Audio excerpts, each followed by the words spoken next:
ସାଙ୍ଗମାନେ ସଫଳତା ଶବ୍ଦ ସମସ୍ତଙ୍କୁ ଆକର୍ଷଣ କରିଥାଏ ଏବଂ ସମସ୍ତେ ସଫଳତା ହାସଲ କରିବାକୁ ଚାହାନ୍ତି, କିନ୍ତୁ ସମସ୍ତେ ସଫଳତା ପାଆନ୍ତି ନାହିଁ। କିନ୍ତୁ କେବେ ଆପଣ ପ୍ରଶ୍ନ କରିଛନ୍ତି କି ଏହାର କାରଣ କ'ଣ? ଆସନ୍ତୁ ଗୌତମ ବୁଦ୍ଧଙ୍କ ଜୀବନ ସହ ଜଡ଼ିତ ଏକ ସୁନ୍ଦର କାହାଣୀରୁ ଆପଣ ଏହାର ଉତ୍ତର ପାଇବେ। ଏହି କାହାଣୀ ମାଧ୍ୟମରେ ଆମେ ଜାଣିବାକୁ ସମର୍ଥ ହେବେ ଯେ ଆମେ ସଫଳତା ପାଇଁ ଆମର ପ୍ରୟାସରେ କେଉଁଠାରେ ଭୁଲ କରିଥାଉ, ଯେଉଁଥିପାଇଁ ଆମକୁ ବିଫଳତାର ସାମ୍ନା କରିବାକୁ ପଡ଼େ। ଯଦି ଆପଣମାନେ ଏଯାଏ ଆମ ଚ୍ୟାନେଲକୁ ସବସ୍କ୍ରାଇବ୍ କରିନାହାନ୍ତି, ତାହେଲେ ଏବେ ହିଁ ଚ୍ୟାନେଲକୁ ସବସ୍କ୍ରାଇବ୍ କରନ୍ତୁ ଏମିତି ଅଧିକ ଭିଡ଼ିଓ ପାଇଁ।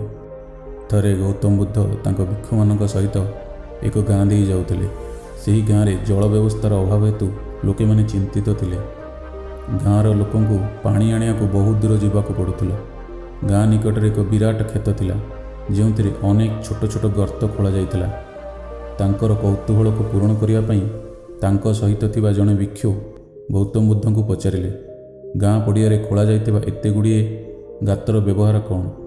କ'ଣ ପାଇଁ ଗାଁ ଲୋକେମାନେ ଏତେ ଗୁଡ଼ିଏ ଗର୍ତ୍ତ ଗୋଟିଏ ପଡ଼ିଆରେ ଅଲଗା ଅଲଗା କରି ଖୋଳିଛନ୍ତି? ବୁଦ୍ଧ ହସି ହସି ସେହି ଭିକ୍ଷୁକୁ ଉତ୍ତର ଦେଇ କହିଲେ, ପ୍ରିୟ ଭିକ୍ଷୁ, ଏହି ଗାଁରେ ଜଳ ସମସ୍ୟା ରହିଛି। ସେଥିପାଇଁ ଗ୍ରାମବାସୀ ଏହି ଛୋଟ ଗର୍ତ୍ତ ଖୋଳି ପାଣି ଖୋଜୁଥିଲେ। ଏହା ଶୁଣି ଭିକ୍ଷୁଟି ସେହି ଗର୍ତ୍ତରେ ଜଳ ଖୋଜିବା ଆରମ୍ଭ କଲେ। କିନ୍ତୁ ଏତେ ସାରା ଗର୍ତ୍ତ ଖୋଜି ସାରିଲା ପରେ ବି ସେ ସେଠାରେ ଗୋଟିଏ ବୁନ୍ଦା ମଧ୍ୟ ପାଣି ପାଇପାରିନଥିଲେ। ଏହା ଦେଖି ସେ ଆହୁରି ଆଶ୍ଚର୍ଯ୍ୟ ହେଲେ ଏବଂ ତାପରେ ସେ ଗୌତମ ବୁଦ୍ଧଙ୍କୁ କୁହନ୍ତି ଯେ ଏହି ଗର୍ତ୍ତରେ ତ ବିଲକୁଲ ବି ପାଣି ନାହିଁ।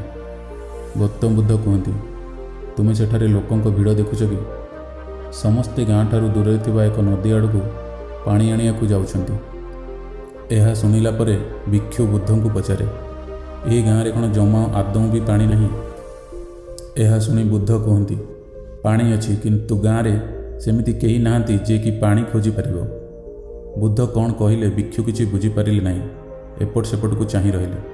ବୁଦ୍ଧ ଜାଣିପାରିଲେ କି ଭିକ୍ଷୁଟି କିଛି ବୁଝିପାରିଲେ ନାହିଁ। ଏହା ଦେଖି ଗୌତମ ବୁଦ୍ଧ କୁହନ୍ତି, ଏହି ଗାଁର ଲୋକେମାନେ ଜଳ ସନ୍ଧାନରେ କ୍ଷେତରେ ଗର୍ତ୍ତ ତିଆରି ତ କରିଛନ୍ତି, କିନ୍ତୁ ଏହା ସତ୍ତ୍ୱେ ବି ସେମାନେ ସେଠାରେ ପାଣି ପାଇଲେ ନାହିଁ। ଆପଣ ଜାଣନ୍ତି କି କ'ଣ ପାଇଁ ଗାଁ ଲୋକେମାନେ ଏତେ ସାରା ଗାତ ଖୋଳି ସାରିଲେ ବି ପାଣି ପାଇଲେ ନାହିଁ?